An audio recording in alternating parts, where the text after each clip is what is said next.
Hey everyone, just a little dumb video about new Spider-Man movie.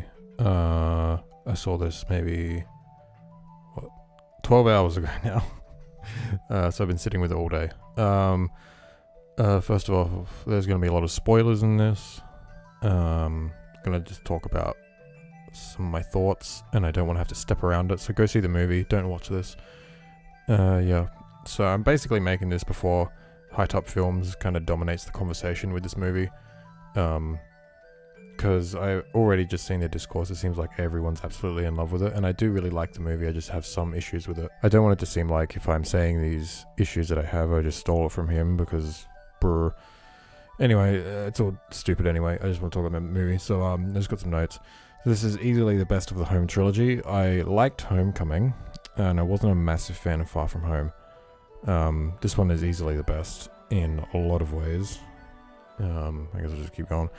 Tom gives an excellent performance. Certain scenes definitely had me tearing up.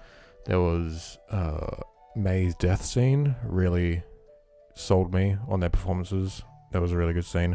And it was a scene when MJ and Ned find Peter on the roof, and they hug him. He starts crying. It's just like, man, this just seems like so real, you know. That was a really good scene. The villains also performed terrific. This may be Willem Dafoe's best performance as Green Goblin. Seriously, like, holy fuck. Every single scene he was in, he just fucking ate it up. It was just so fucking... Oh my god! I don't know, man, like, fucking him as Goblin, man, he still fucking got it, like, holy shit. Yeah, Willem Dafoe was absolutely great. It was great seeing Alfred Molina as Doc Ock. He did a really good job as well. Same with Jamie Foxx and Thomas Hayden Judge. Yeah, he was really good. It was a shame we didn't get to see him in person much. He was mostly in his sand form, but anyway. Yeah, everyone in this movie did a really good job. I'm glad Doctor Strange wasn't in this very much, aside from the start and the end. It felt like a Spider-Man movie for once, not a Marvel movie. That's one of my biggest criticisms with the previous two Spider-Man movies, is that they didn't feel like Spider-Man movies. They felt way too tied to the MCU for me to really enjoy them. I don't really care about the MCU. I haven't really seen any of the movies aside from like the original Iron Mans and Spider-Man. So like I'm fine with them like continuing plot threads from like Avengers and stuff, like Endgame into Far From Home. I'm fine with that sort of stuff. I just gotta like catch up on it. My problem is when it relies too heavily on other characters from other franchises that isn't Spider-Man. Like Homecoming was a lot about Tony Stark, and then Far From Home was a lot about Tony Stark with him being dead. But like other Avengers crap, it's just like I don't know, man. I don't care about this stuff. It was good that like I was worried that this would like turn into like a Doctor Strange kind of focused Spider-Man movie again, but I'm really glad that he was only in like the start and then the very end. He was out of the movie for most of it, and it's like nothing against Doctor Strange. I think it's cool, and I'm actually looking forward to the new movie because Sam Raimi's directing it, but I just wanted it to be a Spider-Man movie, you know. Yep, so fucking awesome seeing Andrew and Toby again. Both performed terrifically. Don't even know if that's a word. Holy shit. It was when I saw Andrew walk through that portal, I'm just like, oh fuck, they're actually doing it. And because I like going into this, I kind of rationalized in my head that there's no way that Toby and Andrew wouldn't be in this movie, you know? Like, they had to be. There's no way they wouldn't be. And, yeah. I knew they would be because of that. But I kind of also thought that they wouldn't show up until maybe the very end. And maybe they'd only be cameos, like, not actually take part in the plot. But, like, dude, even just thinking about the movie now, it's such a fucking fever dream. Holy shit. Like, they come in at, like, the start of, like, the third act, and they're full-on, like, characters, you know, they're not just, like, there to make callbacks to the movies they're in. and they're not just there to do the big fight at the end. Like they full on like console Peter, and help him through, you know, what it is to be Spider-Man, and then they help like with the smart stuff in curing all the villains, and then they team up to beat the bad guys. And yeah, just seeing them interact, man, oh, it was so good. You know what, if anything, I think this movie has made me want more than anything is an Amazing Spider-Man 3, because holy fuck, Andrew is so good as Spider-Man, and he really got shafted. Like, I would love to see a Spider-Man 4, don't get me wrong, like with Toby, but fuck, I just want an Amazing Spider-Man 3 and have it be good, because I like 1 and 2, I really do, but like, I just want an Amazing Spider-Man 3 so bad, like really fucking bad. And yeah, just seeing this is just seeing Andrew perform as Spider-Man again. It's like made me want it so much more than I ever have. So that was really good. The ending was really, really good. The final fight was fun, but the final part was really well done and left me wanting more for once. So the very end where Peter decides that everyone needs to forget about him to save the his universe, and then like the epilogue sort of part, I really, really liked it. Like, it was such a bold move of them to end on such like a bittersweet note like that. Not bittersweet, like kind of melancholic. Yeah, man, that was a really, really good ending. My only issue is I wish we could have had a better look at that suit that he made at the very end, because that looked fucking awesome. And I think they really listened to criticisms from like die-hard Spider-Man fans with the previous movies. They seem to have addressed a lot of it in this one.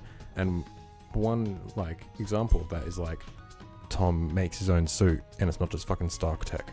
Like, you see him, like, he sewed it together, and it's like, dude, that's so cool, and it looks so much better than the other ones, you know? Like, the other ones, they really do look great, but like, they're just CGI over them. So like, the suits are like kind of designed to be flat, you know? Whereas this one, it seems a bit more dynamic, I think.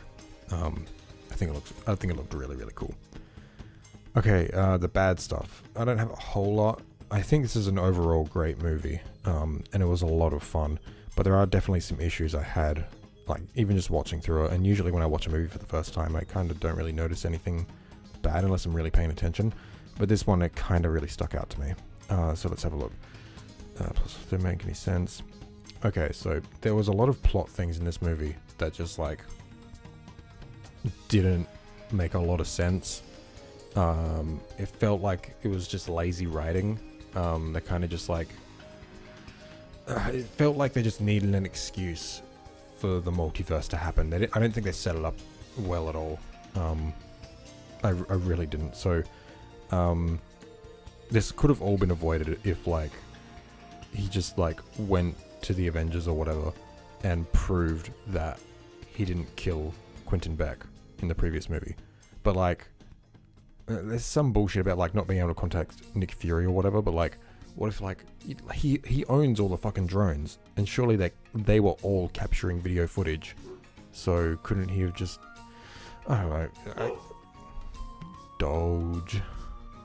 And then like when he goes to Doctor Strange to ask him about the spell, that part was just so contrived. Like, so he starts casting the spell, and then Peter says, wait, what about MJ? And it's like, okay, he stops the spell, starts again, okay, but not MJ. And then he's like, oh, but Ned, okay, and Ned, oh, my Aunt May, oh, spell fucks up. But it's like, you didn't think, like, before casting the first spell, is there anyone at all you want to remember you as Peter Parker? Like, even Strange, like, it would have made Strange forget as well. And then at the end, like, he's all like, no, I don't want to forget you, brr. It's like, you couldn't have just asked before you cast the initial spell? Like, in the trailer, it made it seem like you couldn't specify anyone in the spell. And it's like, you want everyone or no one to forget, you know? And that would have been way more compelling. And that's what it made it seem like in the trailer. Whereas in the final movie, it was just Peter interrupted him, and Strange didn't think to just fucking ask him what he actually wanted out of the spell. And then it turned out that after it fucked up, it just turned it into a joke. It's just like, you didn't even like plead your case to your university, and Strange just kicks him out. And it's like, oh, I guess that's how the multiverse opens. It was a joke because both of them were complete fucking dumbasses in this scene. Like, they could have written that so much better, but it felt like just lazy writing on their part, just an excuse to get the plot going, I feel. This one's kind of... Oh, no, sorry, I'm about to move on, but like, also then at the final scene, where the multiverse is really ripping open, and Strange is like, he's trying to close it, and he's struggling a lot, and Peter's like, well, what if everyone forgot about Peter Parker? That would fix it, right? And he's just like, yeah, it would, but I'm not doing it because we'd all forget about you, and I don't want to forget about you. It's like, dude, what? The start of the movie with the fucking spell the first time. Oh my god.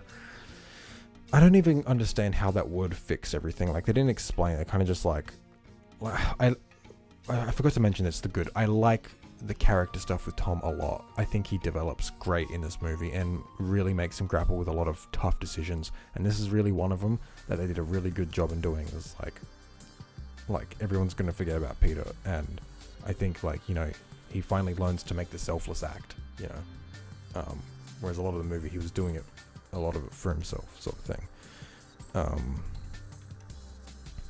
Yeah, I think that all that stuff is really good, but like, just the ending with Strange, again, it just feels like lazy writing. Like, they were running out of time, or like they were like, oh, this movie's nearly 3 hours long, we gotta wrap it up. It's like, dude, just make a good movie, don't compromise.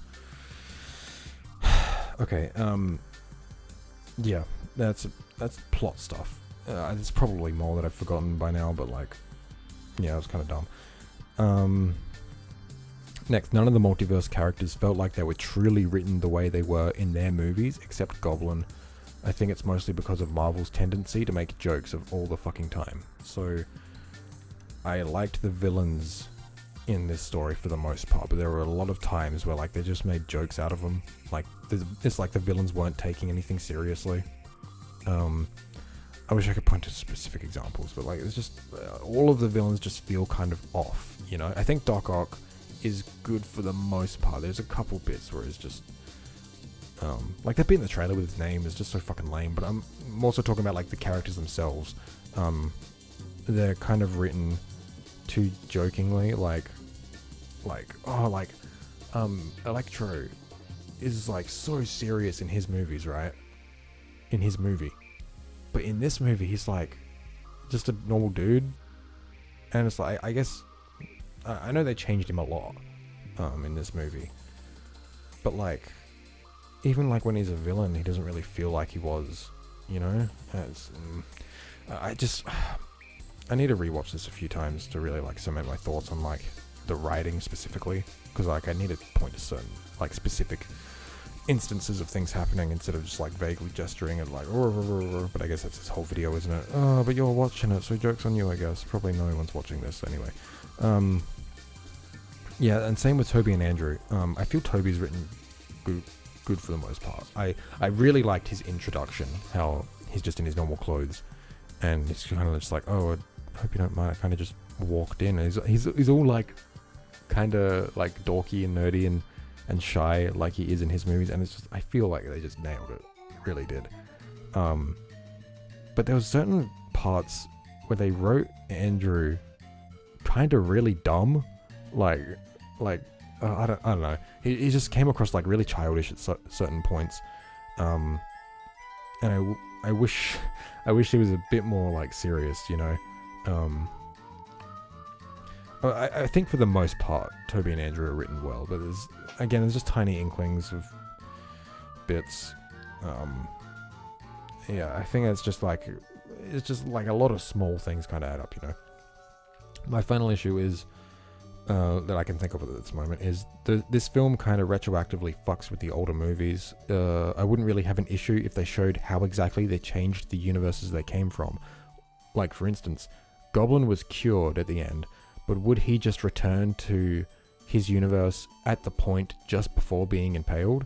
And if so, what the fuck was the point, you know? Like I really do like the idea of like saving all the villains, because that is like a Spider-Man thing, you know, because like in none of them like Peter tried to kill the villains, you know, he always tried to save them, because that's Spider-Man. But it's just the whole multiverse and time travel thing, it's messy plot wise, and I don't know, it's just, I know it's hard to like rationalize in your head, but like I guess if you just like look at it as like it's a comic book crossover, like it's a comic book movie, I guess you can get past it. But yeah, it's just anyway, real good movie. I'm excited for the future of Tom Holland's Spider-Man, and I really hope this opens up some possibilities for the previous two incarnations.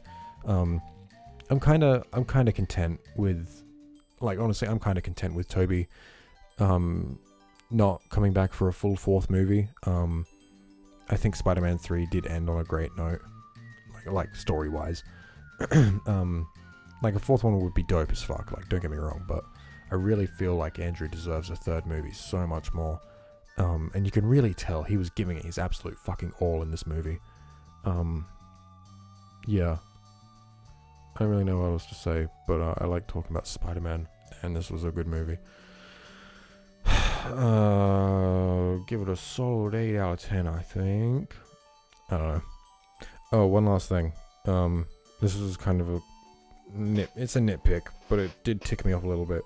So at the end, when Tom is going to May's grave and leaving a flower, I thought for absolute sure that he would go see May and then go see Ben.